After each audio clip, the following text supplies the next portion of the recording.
MLB has updated its top 30 prospects for the Minnesota Twins. We're going to cover it today. Who is at the top of the list, who fell off the list, and then I'm going to give you my opinion on some of the bigger name guys that I expect to do well or expect to make the majors as of 2023. So that is what we're going to be talking about in this video. I would love to know your comments, especially on this video, because I think there's so much to talk about, so many different layers. So let me know if you do agree with my opinions, if you disagree with my opinions, or what your thoughts are on some of these players. So let's jump right into this. Number one overall in the top 30 prospect is Brooks Lee. And I think we knew this, but maybe it comes to a surprise because Royce Lewis has been there since he was drafted 6 years ago now as the number one overall pick in 2017. It is the first time that Royce Lewis is no longer at the top of the chart. He gives way to Brooks Lee, who is only 22. He went to college. Royce Lewis did not, but he's a switch hitter. He is he's the same size, same everything, maybe just a touch slower, but maybe a little bit better of a hitter. Those two guys are going to be fantastic when they both get to the league. Like I said, Royce Lewis will still be the backup to Carlos Correa, I believe, once he comes back. But Brooks Lee, man, he was one of, if not the hypest guys to come out of last year's draft. And honestly, I think Brooks Lee getting drafted by the Twins was kind of a let's just get the best player kind of move. They really didn't need Brooks Lee. They have Royce Lewis. They have a couple of other guys on this list. They just signed Correa to a 6-year deal. They didn't need Brooks Lee. But man, is he good and too good to pass up, right? So definitely somebody that will make an impact wherever he goes. That's kind of the first question I have for you is, do you think Brooks Lee will stay a Twin or make his major league debut as a Twin? Looks like in 2024. Will he be there, or will he be trade bait for somebody else? And we could talk about that in another video, but man, I'm huge on Royce Lewis, and I know his injuries have slowed him down. That's obviously why he's number 2 on this list. He's only 23, right? He has been on this list for 6 years. He is only 23, but a couple of injuries. I'm just interested to know your thoughts. So Brooks Lee, number 1. Royce Lewis, number 2. Emmanuel Rodriguez, number 3. Maybe this comes as a surprise for some of you, but he was a international signing in 2019, and he's kind of shot up the ranks a little bit in the last few years. He's 20 years old. This guy is young. He's a lefty on both sides, throwing and on batting.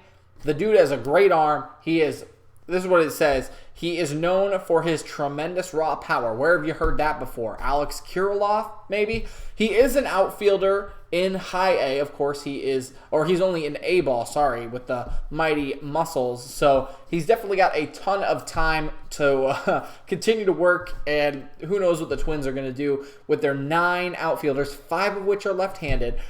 They just continue to produce guys like this, but I'm really excited to see what Rodriguez can do in the future, and I expect him to be that top guy like Royce Lewis, like Brooks Lee in a couple of years because, like I said, he's only 20 years old. Not much else to say about him, but is he a surprise at number 3? That's kind of crazy. Edouard Julien at number 4. He was just 15. He shot way up the list, and maybe the spring training game a couple of days ago when he hit 2 home runs is a part of that, but he is ready for the majors.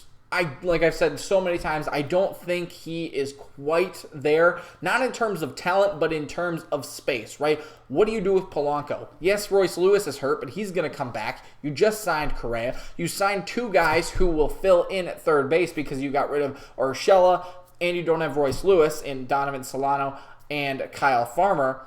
There's just no room for Julien, and that makes me sad because I have watched this guy now in spring training the last couple of days, and just seeing him shoot up the list has really been good to see. He's a good player. He is at the MLB level. I just don't see him getting a real opportunity until they either trade Polanco, they get rid of another infielder, or they do something, move him, to third base and get rid of Solano. There's things that have to happen in order for him to even be a bench player, I'd say, on the list. But I want to make a separate video about Julien in the next couple of days.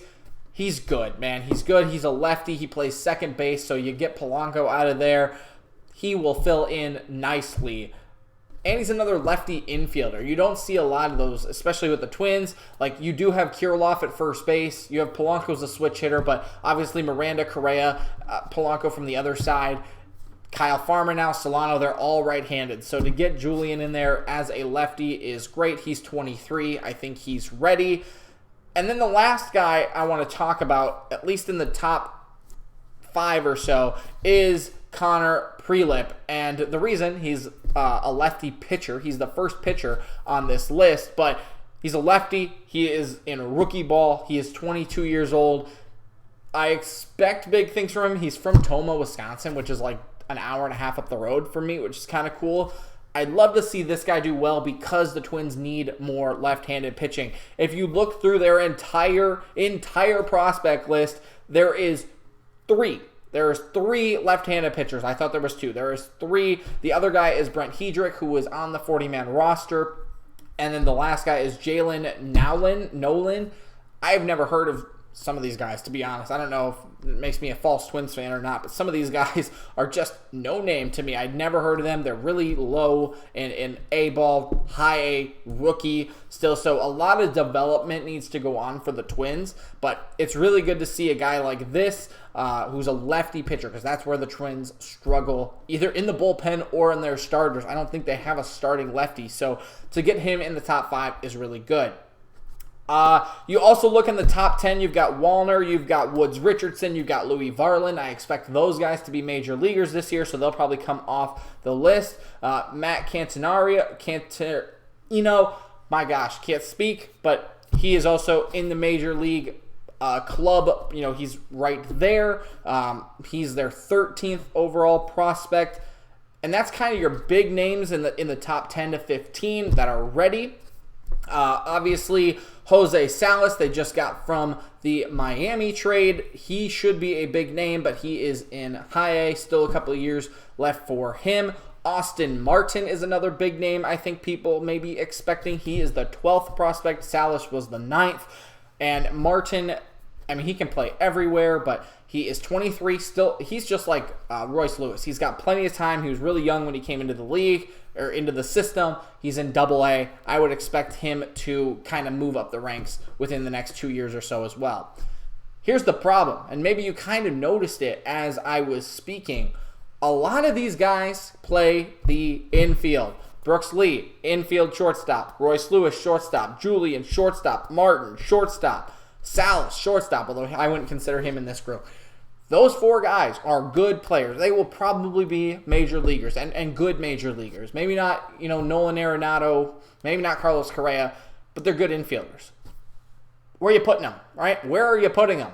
They cannot play on this team because there is no room, and they've continued to the Twins have continued to go out and find replacements for these guys instead of putting them up to the majors. And really, what do you do, right? What can you do? Because the Twins have Carlos Correa and Byron Buxton in their primes right now. If you waste time by allowing your rookies to get into the major leagues, get experience, they're obviously probably not going to do as well as some of these other guys like Carlos Correa, right? What do you do? Because you keep them in the minor leagues, maybe manipulate their service time a little bit, right? Which is unfortunate because you're wasting talent, but you can't put them anywhere. There's no room because you went out and got players to win now because these guys are in their prime, right? It just is frustrating to me to watch as a Twins fan to see 4 top prospects, all infielders, and then you go out and sign for 2 other infielders. You re-sign Correa. There is not a chance that these guys are playing. Like I said, Julian's probably the best example of this. Maybe Royce Lewis even as well, but since he's hurt, I'll keep him off the conversation. Julian just can't play anywhere because there is no room. Everyone has a spot. And now you've got 4 guys in the top 12 who could be major league shortstops, major league second basemen. They can't. They cannot be put somewhere. So that's why I suggest a lot of these guys will be used for trade bait. You even go a little bit further down. Noah Miller, I'm probably going to mispronounce some of these names. Danny DeAndrade, I don't know him, sorry. Tanner Schubel, Brian Acuna, all of those guys are shortstops. They're listed as shortstops. That's 14, 16, 17, and 18, right? Most of those guys, rookie ball, A ball, they've got some time, right?